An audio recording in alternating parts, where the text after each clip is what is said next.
আজ কিন্তু অনেকটাই দেরি করে ঘুম থেকে উঠেছি। শুধু আজ না, যখন থেকে মানে কোয়ার্টারে এসেছি তারপর থেকেই কেন জানি না ঘুম থেকে উঠতে প্রায় দেরি হয়ে যায়, মানে ওই 10টা এরকম তো বেজেই যায়। তো ঘুম থেকে উঠেই দেখতে পাচ্ছি যে না, আজকে কিন্তু যেমনি মানে কাল রাত থেকে প্রচণ্ড কুয়াশা ছিল, মানে কুয়াশাতে এমনই অবস্থা যে আমার সামনের কোয়ার্টারে যারা আছে তাদেরকে দেখা যাচ্ছিল না, মানে সামনের কোয়ার্টারটাই কুয়াশাতে ঢেকে গেছিলো, এরকম অবস্থা। তো কালকে আমি ভেবেছিলাম এত কুয়াশা যখন হয়েছে নিশ্চয়ই আজকে ভালো রোদ হবে। আর সকালবেলা একবার যখন মানে ভোরবেলা ওয়াশরুমে গেছিলাম তখনও আমি দেখেছি কুয়াশাতে চারিদিক ঢাকা, তাই ভেবেছিলাম আজকে কিন্তু ভালো রোদ হবে। তো তাই যখন 10টার সময় ঘুম থেকে উঠছি দেখছি কুয়াশাটা হালকা হালকা করে কাটছে আর রোদ রোদ এরকম আর কি ব্যাপারটা আছে। তাই আমি ভাবলাম বেশ ভালোই হয়েছে, আজকে তাহলে জামা কাপড়গুলো একদম মানে ধুয়ে ফেলবো। যদিও বা এখানে মানে কি বলতো অল্প অল্প করে রোজ একটা দুটো এরকম করেই ধুতে হয়, কারণ বেশি একটা না যদি ধুয়ে ফেলি তখন শোকাতে তো 2-3 দিন লেগে যাবে, তখন আবার ঘুরে যে পড়বে সেই অবস্থাতে থাকবে না। তো তার জন্য অল্প অল্প করে ধুই। তো তার জন্য সকাল সকাল চলে এসেছি সবার প্রথমে বাসনপত্র ধোয়ার জন্য। কাল থেকে অনেক বাসন জমা পড়ে আছে, মানে কালকে রাত্রের বাসন পুরো, আর তার সাথে সাথে আজকে সকালবেলা অলরেডি মানে আমার ব্রেকফাস্ট করা কমপ্লিট হয়ে গেছে। আর ওইদিকে ঈশানীকেও হচ্ছে খাইয়ে দিয়েছি। তো মানে আমাদের খাওয়া দাওয়া সব কিছু কমপ্লিট, ব্রেকফাস্ট। তো ব্রেকফাস্ট করে এই যে এখন এসেছি দেখো বাসনটাগুলো ধোয়ার জন্য আর কি। তো আজকে হচ্ছে একটা না সুন্দর প্রশ্নের উত্তর দেব। মানে প্রশ্নটা আমাকে করেছিল একটা দিদি ভাই, যে আসলে দিদি ভাই তুমি কি পুজো করো না ওখানে গিয়ে, মানে ঠাকুর রাখনি? বা অনেকে মানে 2-3 জন দিদি ভাই আমাকে আগেও বলেছে দিদি ভাই একটা ঠাকুর কিনে নিও, সেই ঠাকুর দেখবে তোমাদের সবসময় রক্ষা করবে। তো মানে তোমাদের সেই প্রশ্নের উত্তর আমি দেবো, অবশ্যই তোমরা ভিডিওটা দেখতে থাকো। তারপরেই বাসন ধোয়ার পরেই ভাবলাম জামা কাপড়গুলো ভিজিয়ে রাখি। আসলে কি বলতো, যখন বাসন ধুচ্ছিলাম না, বাসন ধোয়ার পর এসে আমি আগে হাতগুলো হচ্ছে হিটারের সামনে বসে সেঁকেছি, কারণ আমার হাত প্রচণ্ড পরিমাণে জ্বালা জ্বালা করছিল, চুলকাচ্ছিল, লাল হয়ে ফুলে গেছিলো। তোমরা তো হয়তো যারা আমার কন্টিনিউ ব্লগ দেখো তারা তো জানোই অতিরিক্ত ঠান্ডা জলে হাত দিলে আমার হাতের অবস্থাটা ঠিক কেমন হয়, একবার দেখিয়েছিলাম। তো প্রচণ্ড কষ্ট পাচ্ছিলাম ওই সময়টা, মানে ঈশানী শুধু আমার পিঠে হাত বুলিয়ে বলছে মাম্মাম কেঁদো না কেঁদো না। তো ও ভাবছে আমি কাঁদছি, আমি না উফ এরকম করছিলাম, মানে অসহ্য একটা যন্ত্রণা হচ্ছিল। তাই ভাবলাম যে একটা কাজ করি, এখন শুধুমাত্র হচ্ছে জামা কাপড়গুলো ভিজিয়ে রাখি। তোমাদের দাদাভাই যখন আসবে তখন ওকে বলবো এইগুলোকে সব হচ্ছে একটু ধুয়ে দেবে আর কি। তো তাও এই যে জলে হাতটা দিচ্ছে, এখন তো হালকা একটু রোদটা উঠেছে বলে মনে হয় একটুখানি মানে কম কষ্ট হচ্ছে, না হলে অতটা মানে সেই সকালে যে কষ্টটা হয়েছিল সেটা মারাত্মক আর কি। তারপরে অনেকটাই সময় কেটেছে, কাটার পরে মানে চুপচাপ বসেছিলাম। তারপরে এই যে দেখো এখন আবার রান্নাঘরে এসে পুরো রান্নাঘরটা গোছাবো আর কি। মানে ওই যে সকালবেলা ব্রেকফাস্ট করেছিলাম তো সেখানের জন্য মানে পেঁয়াজ টেয়াজ কাটা হয়েছিল, তো সেই সবেরই খোসা পড়ে আছে। আর আমার হাতগুলো দেখতে পাচ্ছ, আবারও ওই যে এক্ষুনি জামা ভিজিয়ে এসেছি না, হাতের অবস্থাটা তোমরা দেখো, হয়তো লক্ষ্য করতে পারছো, মানে লাল লাল হয়ে আছে। আমি একবার না আমার হাতটাও দেখছিলাম আর কি, পুরো লাল লাল হয়ে আছে। একটু যদি এখানে ঠান্ডা জলে হাত দিচ্ছি তো আমার হাতের অবস্থা ওরকমই মনে হচ্ছে, মানে দূর থেকে কেউ দেখলে ভাববে হাতে হয়তো কিছু হয়ে গেছে এরকম। আবার কিছুক্ষণ যাক, মানে ওটা 5 মিনিট যাক, তারপরে দেখবে আবার সব কিছুটা একেবারে নর্মাল হয়ে যায় আর কি হাতটা। যাই হোক, মানে আমি তোমাদের দাদাভাই কিন্তু আমাকে অনেকবার বলেছে যে তুমি কেটলেতে করে আপাতত জল গরম করো, করে গরম জল দিয়ে দিই হাত টাতগুলো ধোও। তো আমি বললাম যে না না, এটা কি মানে ওই গরম জল নিয়ে নিয়ে কি বাসন ধোয়া সম্ভব? আর হাতে সাবান লেগে থাকবে, সেই হাত দিয়ে আবার জল ঢালো, মানে একটা কেমন জানি লাগে, আমার ঠিক পোষায় না। তো যার কারণে আমি বললাম যে কোনো ব্যাপার না। তো আজকে মানে ওই জন্যই আমার হাতের এরকম অবস্থা। আর আমি একটা ওই হিটারেরও অর্ডার দিয়েছি, হিটার না সরি, ওই যে জলের মধ্যে দেয় না ইলেকট্রিক যে রডগুলো হয়, তো সেইগুলো আর কি অর্ডার করেছি, তাহলে আরও সুবিধা হবে আর কি যা স্নান টান করতে এসে। আজকে তো ভেবেছিলাম শ্যাম্পুও করবো চুলে, কিন্তু মানে যে পরিমাণে ঠান্ডা আর একদমই মন চাচ্ছে না যে আজকে শ্যাম্পু করি। তাই ভাবলাম কালকে হচ্ছে শ্যাম্পু করবো, আজকে মানে যেরকম এমনি নর্মাল স্নান করে নিই। মানে আজকে কিন্তু রোদ হলেও দেখছি ঠান্ডাটা বেশ ভালোই আছে। তারপর আজকে ঈশানীকেও যেহেতু স্নান করাবো, ঈশানীকে এখানে কি করি বলো তো, একদিন ছাড়া স্নান করাই। আর আমার কথা যদি আমি বলি, এখানে এতটাই ঠান্ডা যে মানে একদিন স্নান করে আর একদিন হচ্ছে আমি মানে এমনি স্পঞ্জ করে যেভাবে মানে গা হাত পা মুছে নিই আর কি, এরকম করি। মানে পুরোই বলতে পারো। তো মুখটা হচ্ছে ধুয়ে, হাত পাগুলো হচ্ছে জল দিয়ে সাবান দিয়ে একটু ভালো করে ধুয়ে বাকিটা এমনি স্পঞ্জ করে নিই, এরকমই করে এখানে বেশিরভাগ মানুষই, কারণ এখানে প্রচণ্ড ঠান্ডা। রোজ যদি স্নান করি তাহলে কিন্তু মানে টোটালি হচ্ছে সর্দি টর্দি এরকম হয়েই যায়। আর ঈশানীকে তার জন্য একদিন ছাড়া ওকে টোটালি স্নান করানো হয়, জাস্ট মুখ আর হাত পাগুলো মুছে দেওয়া হয় আরেকদিন। তো তাতেও হচ্ছে ওর মাঝে মধ্যে মানে নাক থেকে জল গড়তে গড়তে আসে, আর আমরা যেহেতু ওখান থেকে হোমিওপ্যাথি ওষুধ এনেছি তাই ঈশানীকে খাইয়ে দিই আর কি, তখন আর ঈশানীর সেরকম কোনো সমস্যা হয় না। তো এই হচ্ছে ব্যাপার। তো তার জন্য ভাবলাম থাক, আজকাল চুলে শ্যাম্পু একদমই করবো না। কালকেই না হয় শ্যাম্পু। তারপরে কি বলতো মানে ওই ভাবলাম যে একটা কাজ করি, আজকে হচ্ছে ডিমের তরকারি বানাই, কারণ রোজ রোজ না কয়েকদিন আমার শরীরটা খারাপ থাকার জন্য আজকে মানে লাস্ট 2 দিন হলো আমার শরীরটা একটুখানি বেটার ফিল করছি আমি, মানে ঠিক হয়ে গেছে। তো যার কারণে মানে যে প্রবলেমটা ছিল, তো তার কারণে হচ্ছে এইবার থেকে তারই মধ্যে একটু খেতে পারবো। আর ভীষণ পরিমাণে উইক হয়ে পড়েছি বলতে পারো একরকম। তো তোমাদের দাদাভাই কিন্তু রোজ আমাকে সেদ্ধ ডিম খেতে বলে, আর এইগুলো হচ্ছে এখানকার দেশি মুরগির ডিম। কিন্তু কি বলো তো, দেশি মুরগির ডিমের মানে ওই যে কুসুমটা একটু অন্যরকম গন্ধ হয় না, তো মানে একটু বাজে আস্তে আস্তে একটা স্মেল আসে। তো যার কারণে আমার একদম ভালো লাগে না এমনি সেদ্ধ করে খেতে। তাই আজকে ওকে বললাম যে একটা কাজ করি, আমি ডিমের তরকারি বানিয়ে নিচ্ছি। তো ও আমায় তখন বললো আমি হচ্ছে আজকে মাছ নিয়ে যাব, দেখছি যদি পাওয়া যায়। তো আমি বললাম যে যদি তাহলে কি করব, ডিম কি করব না এমনি ফুলকপি বা ঢেঁড়স মানে ভেন্ডি রয়েছে, তো বললাম যে ওইগুলোরই সবজি কি করব না সোয়াবিন করব বলো। তখন বলছে যে না না না তুমি ডিমটা করে রাখো, বাই চান্স যদি না মাছ পাওয়া যায়, কারণ এখানে তো মাছ পাওয়া ভীষণই কষ্টের আর কি, মানে মাছ সেরকম একটা পাওয়াই যায় না। তো তার জন্য বলছে যে যদি না পাই তখন কি হবে, তুমি ডিম করে রাখো, এমনিতেই তো তোমাকে ডিম খেতে হয়, আর অন্তত ডবল ডবল করে ডিম দিয়ে রাখো, তাহলে তুমি মানে একটু ডিমটা খেতে পারবে। তো তার জন্যই হচ্ছে আমি বললাম যে আচ্ছা ঠিক আছে তাই করছি। তো এখন এই যে দেখো সুন্দর করে ডিমগুলো ছাড়িয়ে নিয়েছি, আর ছাড়ানোর পরেই না আমি ছুরি দিয়ে একদম হালকা করে হাতে একটু প্রেশার দিয়ে সুন্দর করে হচ্ছে ডিমগুলো কেটে নিচ্ছিলাম, যাতে না হচ্ছে মানে কুসুমটা বাইরের দিকে বেরিয়ে আসে। সুতোতে কাটলে কিন্তু ডিম অনেক সুন্দর কাটা হয়, কিন্তু এখানে তো সুতো মানে আনাই হয়নি বা সুতো পাইনি, তো যার কারণে না ওই ছুরি দিয়েই পাতলা ছুরিটা দিয়ে আস্তে আস্তে করে ডিমগুলোকে কেটে কেটে ফেলছি। তো আর ছুরিটার সাইডে ওই একটু ডিজাইন ছিল, তো যার কারণে দেখো ডিমটার মধ্যেও একটা আলাদা রকম ডিজাইন চলে এসেছে, বেশ দেখতে ভালোই লাগছিল। আর আমি ভাবলাম যে গোটা গোটা ডিম খাওয়ার থেকে না এইভাবে কেটে যদি ওটাকে একটু কারিভাবে বানানো যায় তাহলে কিন্তু অনেক টেস্ট লাগে খেতে। আর এদিকে ঈশানী বলছে মামা আর আমি নিচে থাকছে না, এইবার কিন্তু আমাকে কোলে নিতেই হবে। আসলে যখন ওই কাটাকাটি করি বা সবজি কাটি তখন ঈশানীকে কোলে নিতে পারি না, কারণ 2 হাতটা কাজে লাগাতে হয়। তো যার কারণে আর শুনলো না, ওকে কোলে নিয়েই রান্না করতে শুরু করেছি। ওই বাটারটা ছিল, ওই যেটুকুনি বাটার তোমাদের দেখালাম ওটাই এক্সট্রা বাটার ছিল, তো ওটাই হচ্ছে ওটা দিয়ে আজকে ডিমটা ভাজবো আর কি। অন্যান্য দিন যেমন তেল দিয়ে ভাজি আমরা, কিন্তু আমার আজকে ইচ্ছে হলো মানে আমি না সকালবেলা যখন ঘুম থেকে উঠেই আমি দেখছিলাম কি রান্না করা যায়, তো তখনই আমার চোখের সামনে ওই ডিমের রেসিপিটা আসে। তাই আমি ভাবলাম যে তাহলে এক কাজ করে ওইভাবেই ডিমটা আজকে বানাবো। ওই নুন দিয়ে অল্প করে ডিমটা মেখে রেখেছিলাম। তারপরে এই যে দেখো এখন সুন্দর করে কুসুমের দিকটা প্রথমে হালকা হালকা করে আস্তে আস্তে করে দিয়ে ভেজে নেব, তারপরে উলট পালট করে যেভাবে ভাজে আর কি সেইভাবেই ভাজবো।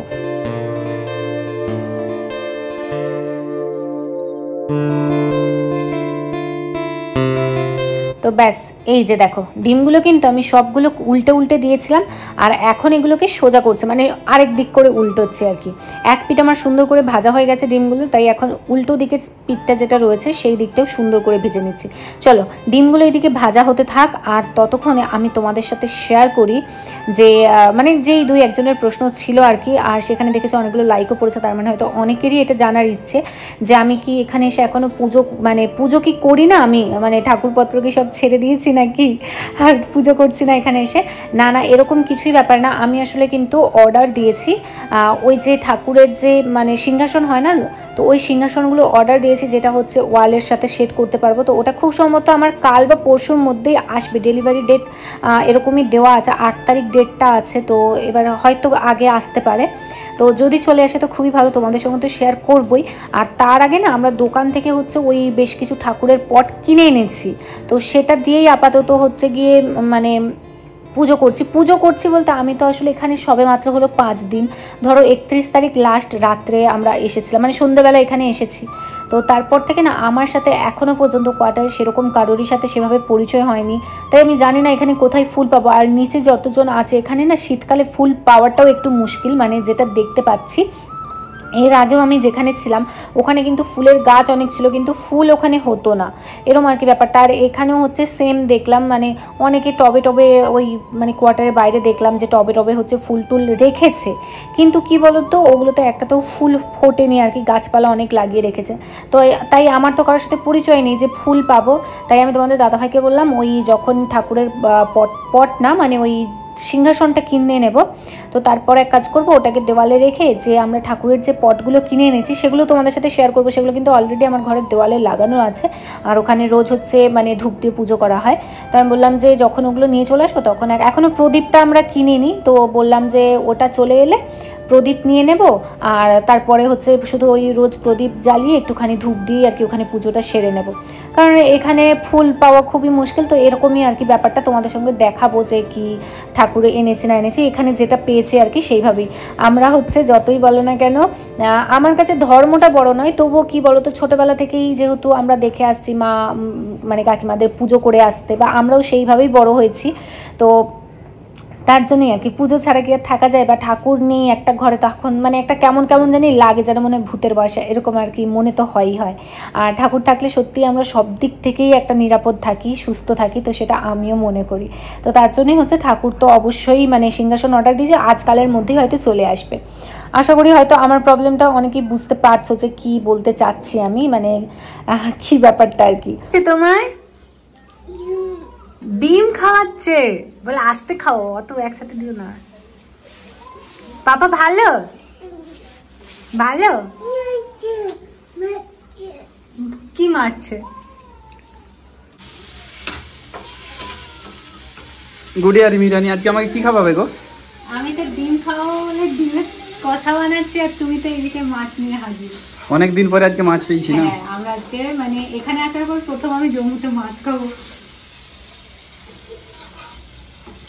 এই দেখুন স্পেশাল এই अंडे अंडा কারি अंडा কারি अंडा কারি আজকে রোদ উঠছে দেখো ভালো।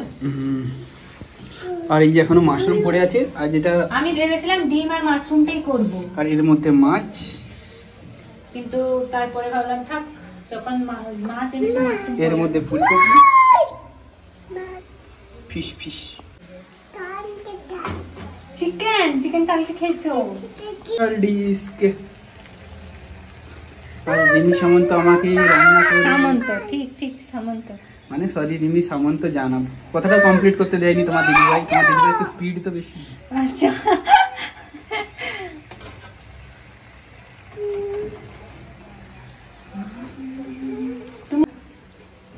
নুন ঠিক আছে নাকি দেখা। ওকে কি আরে নুন ঠিক আছে? বাজে বাজে হ্যাঁ বাজে কেমন লাগছে বলে দাও তো। বাজে না ভালো? ভালো নুন ঠিক আছে? ও তোমায়ও দেবো? রানিমাকে দাও। হয়েছে? ঠিক আছে কিনা বলো নুন, নাহলে দেবো তো। ঠিক আছে দেখো রিমি কি করছি বলো তো মা, মাম্মাম কি করছো? রহু হ্যাঁ রহু এত মাছ আনছো?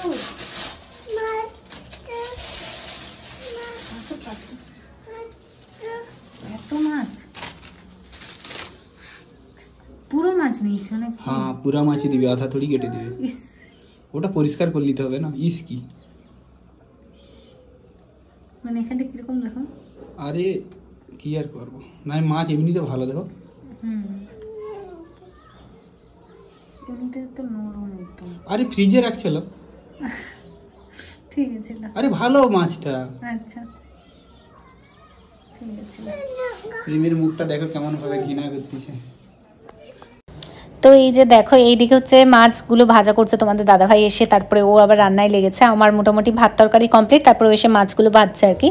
তো মানে কি বলো তো, এমনিতেই তো আমার মাছে একটু অ্যালার্জি বলতে পারো। আমি যারা আমার অনেক পুরনো ভিউয়ার্স তারা তো সবাই জানো যে আমি মাছ একদমই পছন্দ করি না, মানে সেরকম একটা মাছ আমার খেতে একদমই ভালো লাগে না। তার উপরে কি বলো তো, আমাদের গ্রামে তবু একটু টাটকা মাছ পাওয়া যেত পুকুর থেকে, ওই টাটকা মাছটা যেদিন প্রথমের দিনটা ওই দিনটা আমি খেতাম আর কি এরকম। কিন্তু এখানে আর কি করব, মাছ খাওয়ারও একটা ইচ্ছে হচ্ছিল, কারণ যখন মানুষ না পায় না তখনই সেই ইচ্ছেগুলো জাগে আর কি বেশি করে আর কি, বেশি বেশি করে। তো সেইটাই আর কি। তো মাছ এমনিতে তো খেতাম না, বাট আজকে মানে ওকে বলছিলাম যে হ্যাঁ মাছ পেলে নিশ্চয়ই খাবো, কিন্তু মাছগুলো দেখলাম কি নরম, মানে মনে হচ্ছে অনেক দিনের মাছ হয়তো ফ্রিজে রেখেছে এরকমই ব্যাপারটা। তো তার জন্য একটু আমার কেমন কেমন জানি লাগছিল। ও বললো কোনো ব্যাপার না, আমি ভাজবো তারপর তুমি দেখবে। কিন্তু ভাজার সময় এতটুকুনিও কিন্তু যে বাসি মাছের গন্ধ বা কিছু এরকমটা কিছু কিন্তু বোঝা যায়নি, বাট তবু আর কি জানি কেমন কেমন একটু লাগে আর কি। তো তারপরে এই যে দেখো ওইদিকে মাছটা মানে অর্ধেকটা তেলে দিয়ে চলে এসেছে। তো আমি বললাম ঠিক আছে এবার আমি সামলে নিচ্ছি, তুমি এক কাজ করো জামাগুলো ঝটপট করে একটুখানি হাত দিয়ে শুধু মানে ধুয়ে দাও, কারণ সেরকম একটা তো নোংরা নেই, শুধু ঈশানীর যে জামাগুলো ওইগুলোকে একটু বেশি পরিষ্কার করতে লাগে, না হলে আমাদের বড়দের আর কি সেরকম যেহেতু শীতকাল ঘামের তো কোনো ব্যাপারই নেই আর সেভাবে নোংরাও হয় না, তবুও না ধুলে একটা কেমন কেমন লাগে না। তো তাই আর কি, তাই ওকে বললাম যে তুমি শুধু একটু জলে হালকা করে ধুয়ে দাও, আমি তারপরে না হয় মেলে দেবো, কারণ মানে ওই ধুতে গেলে আবারও অনেকক্ষণ ধরে জলের মধ্যে হাত রাখতে লাগবে, তো আবার ওই প্রবলেমটা হবে। তো তার জন্যই আর কি। আর তোমাদের দাদাভাই নিজেই আমাকে ফোন করে বলেছিল। তো তারপরে এই যে দেখো ও ধুয়ে দিয়েছে, আমিও স্নান করব বলে না রেডি হয়েছি জানো তো। তারপরে ভাবলাম যে জামাটা আগে কি বাইরে মিলে আসি, তারপরে হচ্ছে গিয়ে এসে স্নান করবো। আর ওইদিকে ঈশানীকেও স্নান করিয়ে দিয়েছি এরই মধ্যে, মানে ওকে স্নান করিয়ে তারপরে আমি হচ্ছে জামা টামা ওকে মানে শুধু উপরের জামাটা পরিয়ে আমি বাইরে এসেছি জামা কাপড়গুলো মেলার জন্য, কারণ ওইদিকে আবার মাছ ভাজতে লাগবে। আর ঈশানীকে রুমের মধ্যে রুম হিটারটা চালিয়ে ওকে বস করিয়ে এসেছি যে মাম্মাম তুমি এখানটা একটু বসো, আমি ঝটপট করে যাই গিয়ে জামা কাপড়টা আগে মিলে তারপরে আসছি, এসে তোমায় বাকি প্যান্ট ট্যান্ট যা পরানোর পরাবো। যেহেতু একটু হিটারের সামনে গরম গরম বসলেও মানে ক্রিম টিম মাখিয়ে দিয়েছে তো গায়ে হাতে টাতে স্নান করিয়ে, তো একটু হিটারের সামনে গরম গরম বসলেও একটু আরাম লাগে আর কি বাচ্চাকে, তো তার জন্য ওকে ওইখানটায় বসিয়ে দিয়েছি। আমার আনি পাপা স্নান কমপ্লিট, আমার আনি বাবা এখন আনন্দ করছে।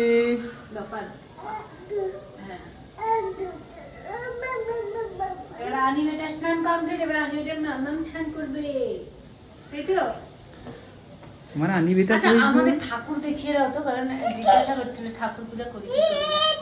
ওই যে দেখাও, আমরা এরপরে হচ্ছে আর বাইরে একটা আছে, আমরা আসলে সিংহাসনের অর্ডার করেছি, সিংহাসনটা আসার পর তারপরে ঠিকঠাক ভাবে সবকিছু। এখানে আছে ঠাকুর, ফের এখানে আছে আমাদের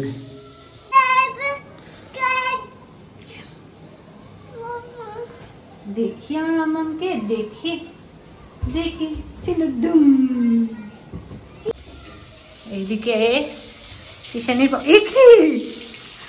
ওর হচ্ছে মাছ ফেভারিট, তো মাছ ভাজতে ভাজতে দেখো গরম ধোয়া হচ্ছে, সেখান থেকেই খেতে শুরু করেছে। এই যে মাছ ভাজা চলছে, মাছগুলো একটু নর্মালি ওটা আমাদের পুকুর থেকে টাটকা মাছ পাওয়া যায় বলো, ফ্রিজের মাছ, যাই হোক মাছ পেয়েছে তবুও। তো চলো এদিকে মাছ ভাজা হতে থাকুক, এখন আমি স্নান টান করবো, তারপরে আমাদের রেসিপি তো দেখেই নিয়েছি, আজকে মাছ হবে আর হচ্ছে ডিম। তো চলো আজকের মতো ব্লগটা এখানেই শেষ করছি, দেখা হবে পরবর্তী ভিডিওতে, সবাই সাথে থেকে পাশে থেকে love you all, tata bye by.